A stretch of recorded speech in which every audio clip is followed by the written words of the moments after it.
Case വേണുപോലും സ്റ്റേജിലേക്ക് കടന്നു വരാൻ പ്ലീസ്. टेक्निकल थोड़ा चुके हैं. अरे मोबाइल नीचे कर लो. टेक्निकल चोज बंदा.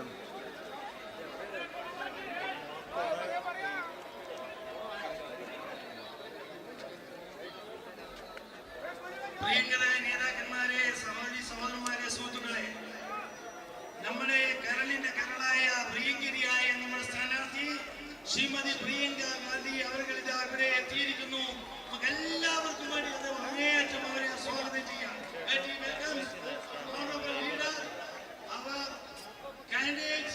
Shrimati Priyanka Gandhi will be deliver speech.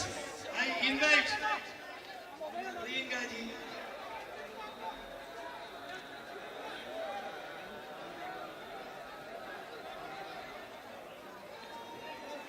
My sisters and brothers,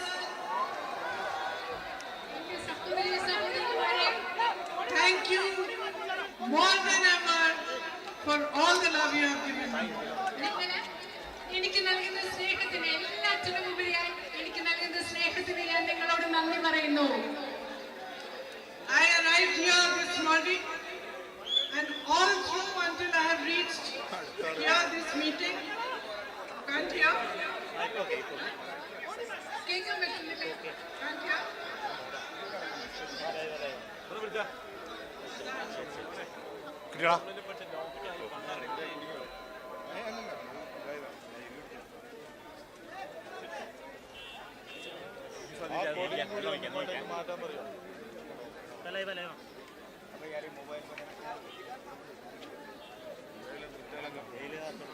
बोलो यार, बोलो इनको. कोई किसी आगे जाके बोल दो. कोई रिपोर्टर तुम्हारे नहीं है. बोलो यार, सबको नीचे करवा दो यार. मोबाइल ആ മൊബൈൽ ആ കൊടിയില്ലേ, പച്ചക്കൊടി ലീഗിന്റെ ഇല്ല, അതല്ല ലീഗിന്റെ കൊടി.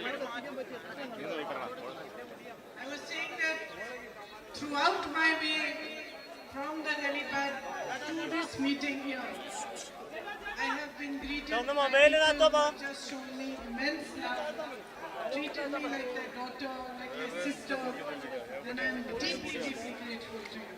ഞാൻ നിങ്ങളോട് പറഞ്ഞുകൊണ്ട് വന്നത് രാവിലെ വന്നപ്പോൾ മുതൽ ഹെലിപ്പാഡിൽ നിന്ന് ഇവിടെ എത്തുന്നത് വരെ, ഈ മീറ്റിംഗിൽ എത്തുന്നത് വരെ ഓരോ സമയവും നിങ്ങൾ അപാരമായ സ്നേഹമാണ് എനിക്ക് നൽകുന്നത്. നിങ്ങൾ നിങ്ങളുടെ മകളെ പോലെ, നിങ്ങൾ നിങ്ങളുടെ സഹോദരിയെ പോലെയാണ് എന്നെ കണക്കാക്കിക്കൊണ്ടിരിക്കുന്നത്. My brother always tells me that you are his family.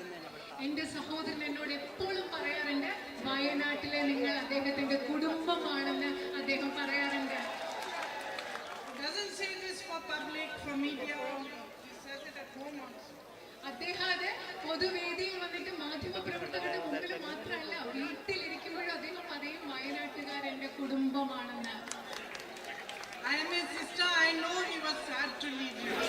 ഞാൻ അദ്ദേഹത്തിന്റെ സിസ്റ്ററാണ്, സഹോദരിയാണ്. എനിക്കറിയാം നിങ്ങളെ വയനാട്ടിലുള്ളവരെ വിട്ടിട്ട് പോകാൻ അദ്ദേഹത്തിന് എത്ര വിഷമമുണ്ടായിരുന്നു എന്ന് എനിക്ക് നന്നായി അറിയാം.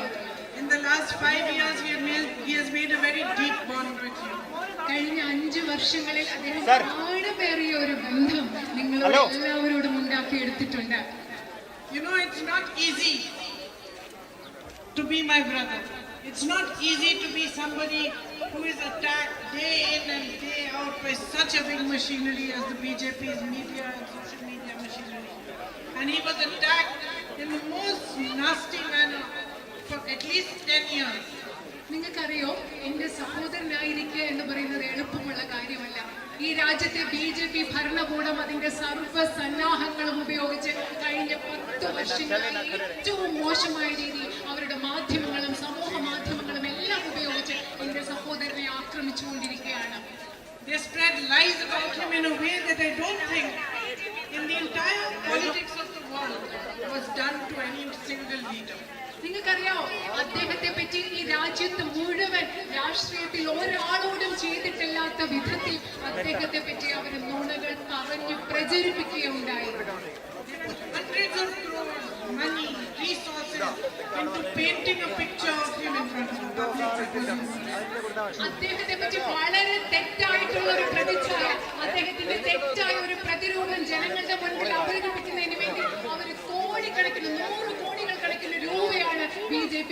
സന്നാഹവും ചെലവഴിച്ചത്. And at that time, which must have been one of the most difficult times for him in his life, it is you who stood by him, the people of Wayanad. ഈ കഴിഞ്ഞ 10 വർഷങ്ങളിൽ അദ്ദേഹത്തിന്റെ ജീവിതത്തിലെ ഏറ്റവും ബുദ്ധിമുട്ടുള്ള, അദ്ദേഹം ഇങ്ങനെ ആക്രമിക്കപ്പെട്ട ഈ സമയത്ത് അദ്ദേഹത്തോടൊപ്പം നിന്നത് നിങ്ങളാണ്. വയനാട്ടിലെ ജനങ്ങളാണ് അദ്ദേഹത്തോടൊപ്പം നിന്നത്. It is you who stood for democracy in this country. ഈ രാജ്യത്തെ ജനാധിപത്യത്തിന് വേണ്ടി നിലകൊണ്ടത് നിങ്ങളാണ്, വയനാട്ടിലെ ജനങ്ങളാണ്. It is you who stood side by side with him to fight in his fight for the values of the Constitution of India. ഈ രാജ്യത്തിന്റെ ഭരണഘടനാ മൂല്യങ്ങൾ സംരക്ഷിക്കുന്നതിന് വേണ്ടി എന്റെ സഹോദരൻ പോരാടിയപ്പോൾ അദ്ദേഹത്തോടൊപ്പം നിന്നത് നിങ്ങൾ ഓരോരുത്തരുമാണ്. Each one of you, my sisters, my brothers, with your vote, gave him strength, gave him courage, and gave him the bravery to walk from one end of this nation to the other in the name of peace and brotherhood. നിങ്ങൾക്കറിയോ, വയനാട്ടിലെ എന്റെ പ്രിയപ്പെട്ട സഹോദരി സഹോദരന്മാരെ, നിങ്ങളുടെ വോട്ടാണ്, നിങ്ങളുടെ സമാധാനമാണ്, നിങ്ങളുടെ ധൈര്യമാണ്, നിങ്ങളുടെ സ്നേഹമാണ് ഈ രാജ്യത്തിന്റെ ഒരറ്റം മുതൽ മറ്ററ്റം വരെ സമാധാനത്തിന് വേണ്ടി, സ്നേഹത്തിന് വേണ്ടി യാത്ര ചെയ്യാൻ എന്റെ സഹോദരന് ധൈര്യവും കരുത്തും നൽകിയത്. I know you did it because you love him. എനിക്കറിയാം നിങ്ങളത് ചെയ്തത് നിങ്ങൾ എന്റെ സഹോദരനെ സ്നേഹിക്കുന്നത് കൊണ്ടാണെന്ന് എനിക്കറിയാം. But I also know you did it because you are the people of Wayanad. എനിക്കറിയാം നിങ്ങൾ അത് ചെയ്തത് എന്റെ സഹോദരനെ സ്നേഹിക്കുന്നത് കൊണ്ട് മാത്രമല്ല, മറിച്ച് നിങ്ങളുടെ വയനാട്ടിലെ ജനങ്ങളായതുകൊണ്ട് കൂടിയാണ് നിങ്ങൾ അത് ചെയ്തത്. You have a history on this land നിങ്ങൾക്ക് ഈ ഭൂമിയിൽ, വയനാടിന്റെ ഭൂമിക്ക് ഒരു ചരിത്രമുണ്ട്. of fighting for what is right. ശരിയായത് എന്താണോ അതിനു വേണ്ടി പോരാടുന്ന ഒരു ചരിത്രം വയനാടിന്റെ ഭൂമിക്കുണ്ട്. This is the land of Parashiraja. പഴശ്ശിരാജയുടെ ഭൂമിയാണിത്. You fought the British നിങ്ങൾ ബ്രിട്ടീഷുകാർക്കെതിരെ പോരാടി. when many were afraid. ആ സമയത്ത് പലരും പേടിച്ചിരുന്ന സമയത്താണ് നിങ്ങൾ ബ്രിട്ടീഷുകാർക്കെതിരെ പോരാടിയത്.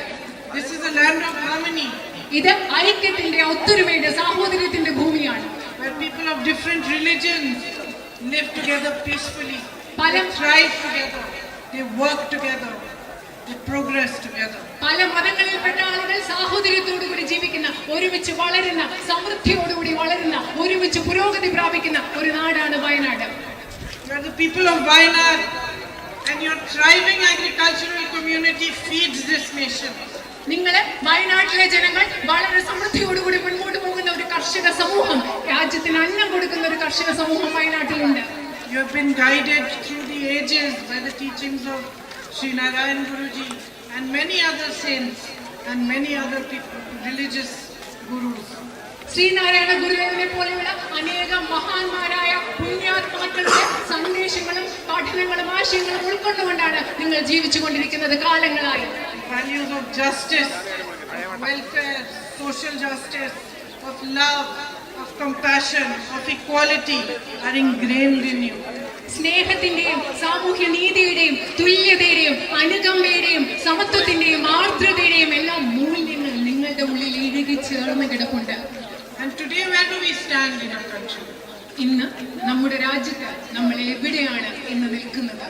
We have a BJP government at the center നമുക്ക് കേന്ദ്രത്തിൽ ഒരു BJP ഗവൺമെന്റ് ആണ് നമ്മളെ ഭരിക്കുന്നത്. that does not respect the constitution. Indian ഭരണഘടനയെ ബഹുമാനിക്കാത്ത ഒരു BJP ഗവൺമെന്റ് ആണ് ഇന്ന് കേന്ദ്രത്തിൽ ഭരിക്കുന്നത്. It weakens the values of our constitution every single day. ഓരോ ദിവസവും ഇന്ത്യൻ ഭരണഘടനയുടെ മൂല്യങ്ങളെ ദുർബലപ്പെടുത്തിക്കൊണ്ടിരിക്കുന്ന ഒരു ഗവൺമെന്റ് ആണിത്.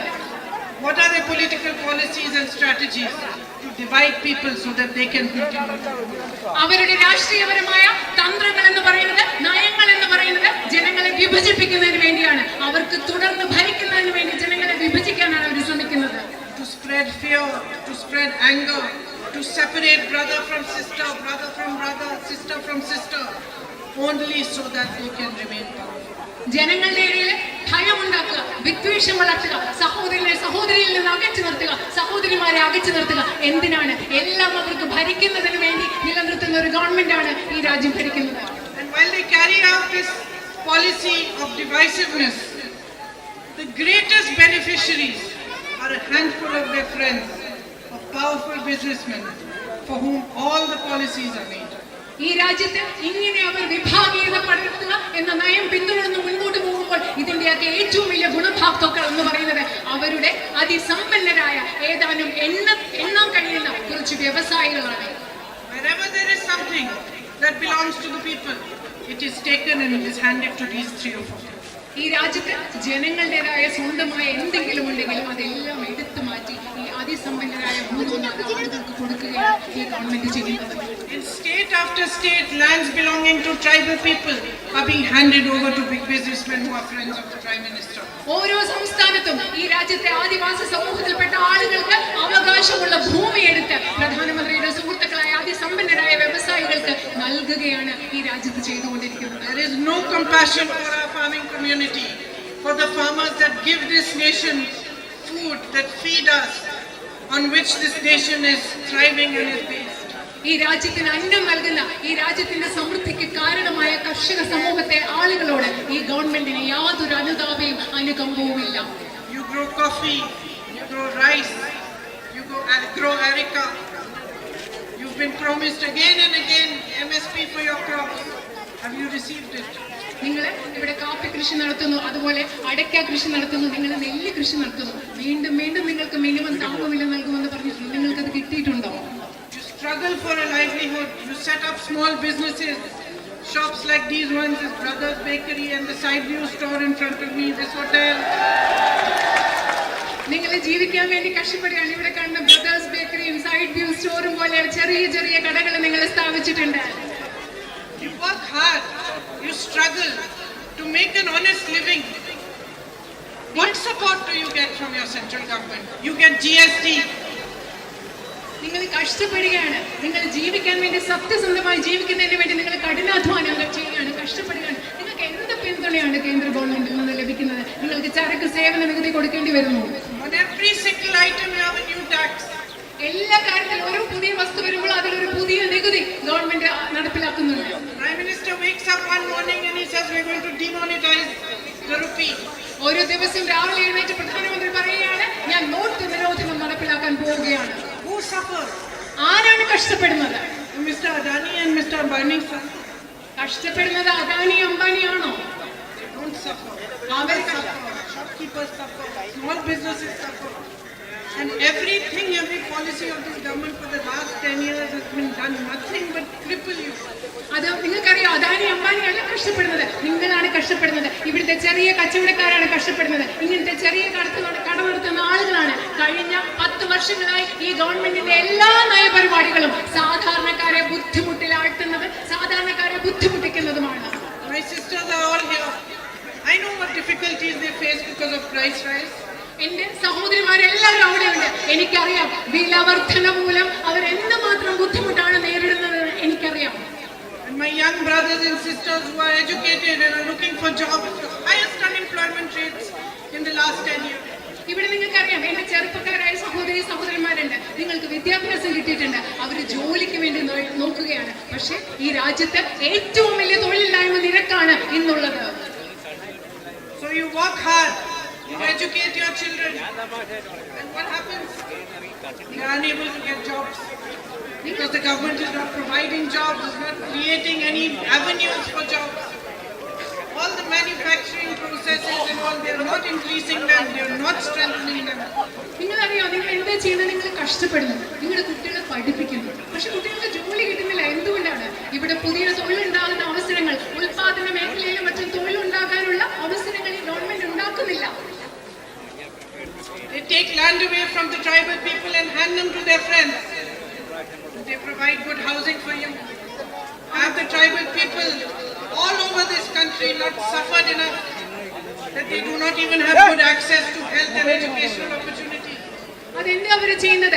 ആദിവാസി സുഹൃത്തുക്കളിൽ നിന്ന്, ആദിവാസി സമൂഹത്തിൽ നിന്ന് ഭൂമി എടുത്തിട്ട് അവരുടെ സുഹൃത്തുക്കളായ ബിസിനസ്സുകാർക്ക് നൽകുന്നു. നമ്മുടെ നാട്ടിലെ ആദിവാസി സമൂഹത്തിന് ആരോഗ്യ പരിരക്ഷ, വിദ്യാഭ്യാസം, ഇതിനൊക്കെയുള്ള കൃത്യമായ അവകാശം, അതിൽ പ്രവേശിക്കാനുള്ള സാഹചര്യം ലഭിക്കുന്നുണ്ടോ ഈ രാജ്യം മുഴുവൻ? You have so much potential right here in Wayanad. വയനാട്ടിൽ നിങ്ങൾക്ക് ധാരാളം കഴിവുണ്ട്, നിങ്ങൾക്ക് വളരാനുള്ള ധാരാളം കഴിവ് വയനാട്ടിലുണ്ട്. You have a thriving tourism industry, but it can be strengthened even more. നിങ്ങൾക്ക് വളരെയധികം വളർന്നുകൊണ്ടിരിക്കുന്ന കുതിച്ചുകൊണ്ടിരിക്കുന്ന ഒരു വിനോദസഞ്ചാര വ്യവസായമുണ്ട്. പക്ഷെ അതിനെ നമുക്ക് കൂടുതൽ ശക്തിപ്പെടുത്താൻ സാധിക്കും. New opportunities for employment can be made. ഇവിടെ തൊഴിലവസരങ്ങൾ, പുതിയ തൊഴിലവസരങ്ങൾ വയനാട്ടിൽ നമുക്ക് സൃഷ്ടിക്കാൻ സാധിക്കും. We have been asking for a long time for better development of this town. അതുപോലെ തന്നെ നിങ്ങൾ കുറെ കാലമായി ഈ ടൗണിലെ ഈ നഗരത്തിന്റെ മെച്ചപ്പെട്ട ഒരു വികസനത്തിന് വേണ്ടി ശ്രമിച്ചുകൊണ്ടിരിക്കുകയാണ്. Even the Manrega workers are not getting regular work today. അത് മാത്രമല്ല, മഹാത്മാഗാന്ധി ദേശീയ ഗ്രാമീണ തൊഴിലുറപ്പ് പദ്ധതിയുടെ ഭാഗമായിട്ട് പ്രവർത്തിക്കുന്ന തൊഴിലാളികൾക്ക് പോലും സ്ഥിരമായിട്ടുള്ള ജോലി ഇന്ന് കിട്ടുന്നില്ല. You have floods, you have disasters like the landslide, and politics is played with you. നിങ്ങൾക്ക് വയനാട്ടിൽ വെള്ളപ്പൊക്കം ഉണ്ടായി, അതുപോലെ തന്നെ ഇവിടെ മണ്ണിടിച്ചിൽ പോലെയുള്ള പ്രകൃതി ദുരന്തങ്ങൾ ഉണ്ടായി. പക്ഷേ ഇവിടെയും രാഷ്ട്രീയം നിങ്ങൾക്കെതിരെ കളിച്ചുകൊണ്ടിരിക്കുകയാണ്. It is a great shame that the central government is not releasing funds for the disaster that happened here. വയനാട്ടിലുണ്ടായ പ്രകൃതി ദുരന്തത്തിൽ നിന്ന് നിങ്ങളെ രക്ഷിക്കാൻ വേണ്ടി കേന്ദ്ര ഗവൺമെന്റ് ഫണ്ട് നൽകുന്നില്ല എന്നുള്ളത് ഏറ്റവും ലജ്ജാകരമായ ഒരു കാര്യമാണെന്ന് പറയാൻ ഞാൻ ആഗ്രഹിക്കുന്നു. But look at their pattern. Before there were floods in Wayanad, there were similar conditions of landslides and huge loss of life, huge loss of livelihood in Himachal Pradesh. എന്താണ് ചെയ്യുന്നത് നോക്കിയോ? വയനാട്ടിൽ സംഭവിച്ചതുപോലെ വയനാട്ടിൽ വെള്ളപ്പൊക്കവും മണ്ണിടിച്ചിലും ഒക്കെ ഈ പ്രകൃതി ദുരന്തം ഉണ്ടായതിനു മുമ്പായി ഇതുപോലെ തന്നെ ഹിമാചൽ പ്രദേശിലും മണ്ണിടിച്ചിലും പ്രകൃതി ദുരന്തവും ഒക്കെ ഉണ്ടായി. Neither did Modi ji's government declare it a national disaster, nor did they send funds.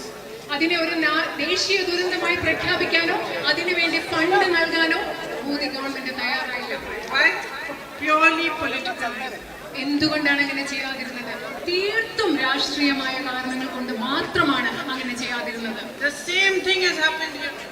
അതേ കാര്യം തന്നെയാണ് ഇന്ന് വയനാട്ടിലും സംഭവിച്ചുകൊണ്ടിരിക്കുന്നത്.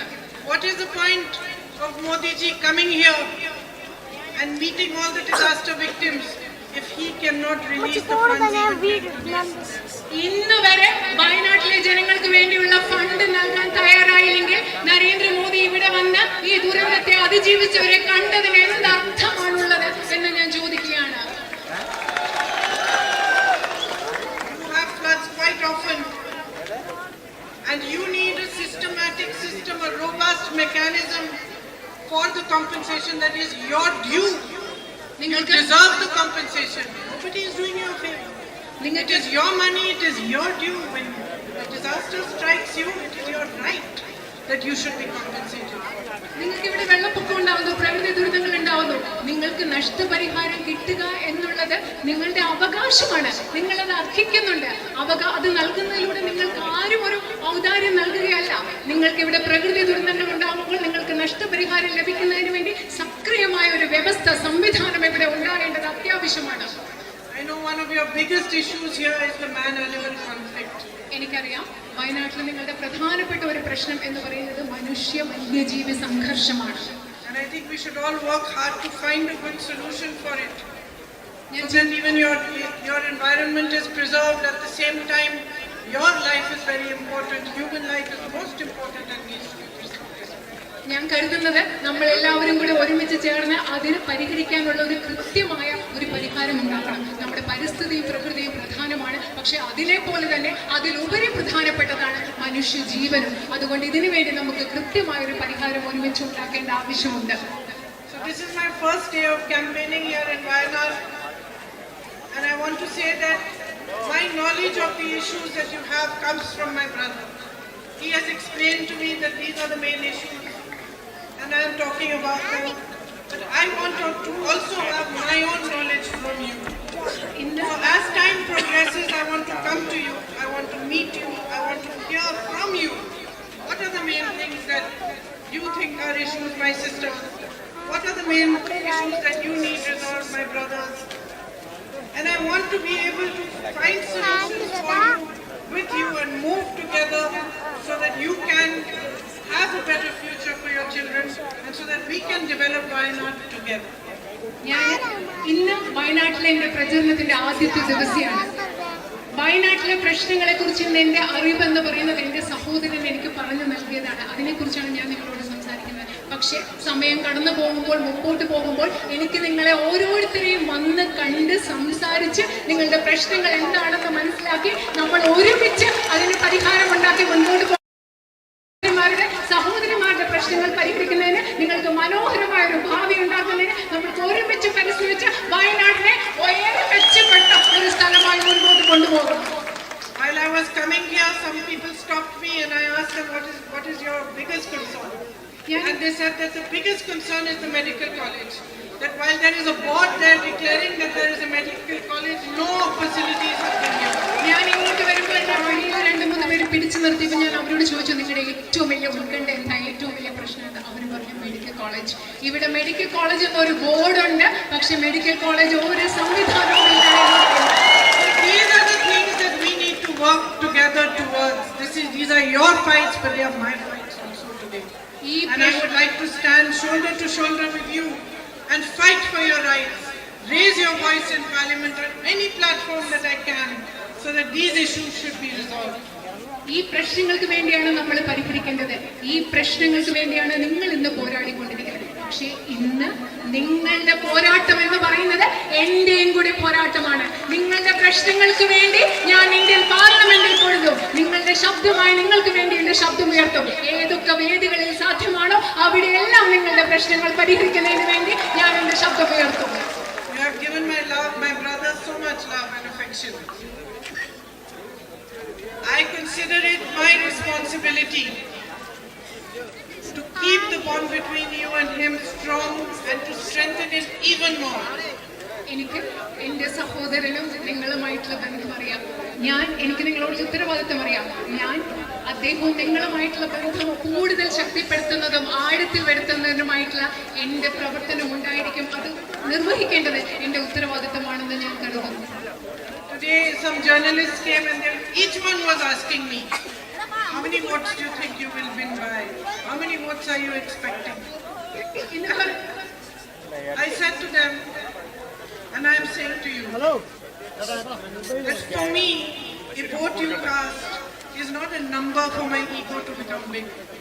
That, oh, I won by so many votes. It's not. For me, every vote you cast is my duty. It's a sense of responsibility. It's a symbol of what you expect from me. It's not a symbol of what I expect from you. It's a symbol of what you expect from me.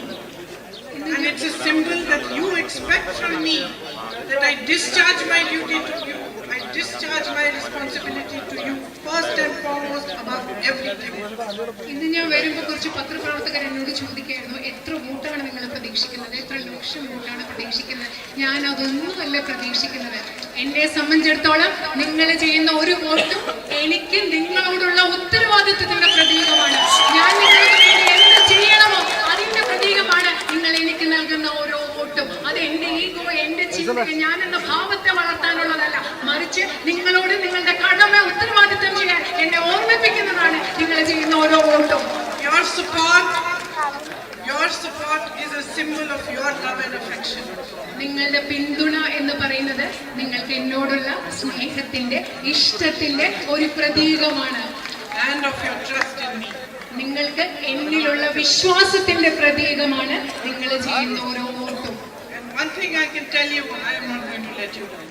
ഞാൻ നിങ്ങളോട് ഒരു കാര്യം നിങ്ങൾക്ക് ഉറപ്പ് നൽകാൻ സാധിക്കും. എനിക്ക് ഒരിക്കലും ഞാൻ നിങ്ങളെ നിരാശപ്പെടുത്തില്ല എന്ന് എനിക്ക് ഉറപ്പ് നൽകാൻ സാധിക്കും. I'll tell you a story. When I was leaving my son in boarding school, the principal said to me that, from these families, big families, they leave their children here. They never come to see their children. So we just want to tell you that at least once in 4 months you must come and see your son. ഞാൻ നിങ്ങളോട് ഒരു കഥ പറയാം. എൻ്റെ മകനെ ഞാൻ boarding സ്കൂളിൽ ചേർത്തിട്ട് പോയപ്പോൾ അവർ പറയായിരുന്നു, സാധാരണ ഇങ്ങനത്തെ വലിയ കുടുംബങ്ങളിൽ നിന്നൊക്കെ കുട്ടികളെ കൊണ്ട് ബോർഡിംഗ് സ്കൂളിൽ വിടും, പക്ഷെ അവരെ കാണാനൊന്നും പിന്നെ ആരും വരാറില്ല. നിങ്ങൾ കഷ്ടിച്ച് 4 മാസം കൂടുമ്പോഴെങ്കിലും 4 മാസത്തിലെങ്കിലും ഒരു പ്രാവശ്യം വന്ന് മകനെ കണ്ടിട്ട് പോകണമെന്ന് അവരെന്നോട് പറയാറ്. When 4 months were over, when I went to pick up my son, the principal told me, please don't come so much. 4 മാസം കഴിഞ്ഞിട്ട് ഞാൻ എന്റെ മോനെ വീട്ടിൽ അവിടുന്ന് കൂട്ടിക്കൊണ്ട് വരാൻ ചെന്നപ്പോ പ്രിൻസിപ്പൽ എന്താ പറഞ്ഞത്, ദയവേത് ഇത്രയും പ്രാവശ്യം ഇങ്ങോട്ട് വരരുത് എന്നാണ് എന്റെ പ്രിൻസിപ്പൽ എന്നോട് പറഞ്ഞത്. Just like the principal, I'm telling you, if you think I'm not going to come here often, you're going to get so fed up that you'll say, please don't come. ആ പ്രിൻസിപ്പലിനെ പോലെ നിങ്ങൾ ചിന്തിക്കുകയാണ്, ഞാൻ ഇനി ഇങ്ങോട്ട് കാര്യമായിട്ട് വരാനൊന്നും പോകുന്നില്ല എന്ന് നിങ്ങൾ ചിന്തിക്കുകയാണ്. ഞാൻ പറയാം, നിങ്ങൾക്ക് തെറ്റി. ആ പ്രിൻസിപ്പൽ പറയുന്ന പോലെ നിങ്ങൾ എന്നോട് പറയാൻ പോവാ, ഒത്തിരി പ്രാവശ്യം വരല്ലേ, ഇത്രയും പ്രാവശ്യം വരണ്ടാന്ന് നിങ്ങളും കൂടെ പറയാൻ പോവാണ്. Because just like my son is family, you are my family. കാരണം എന്റെ മോൻ എങ്ങനെയാണോ എന്റെ കുടുംബമാണ്, അതുപോലെ നിങ്ങളും എന്റെ കുടുംബമാണ്. And I'm truly, truly grateful again for your love and for your affection. Thank you for being here today. Thank you for listening. ഞാൻ സത്യസന്ധമായി പറയട്ടെ, നിങ്ങളുടെ സ്നേഹത്തിനും ഇഷ്ടത്തിനും ഞാൻ എന്നും നിങ്ങളോട് കടപ്പെട്ടിരിക്കുന്നവരാണ്. നിങ്ങൾ ഇന്ന് ഇവിടെ വന്നതിന് നിങ്ങൾക്ക് നന്ദി, നമസ്കാരം. Thank you.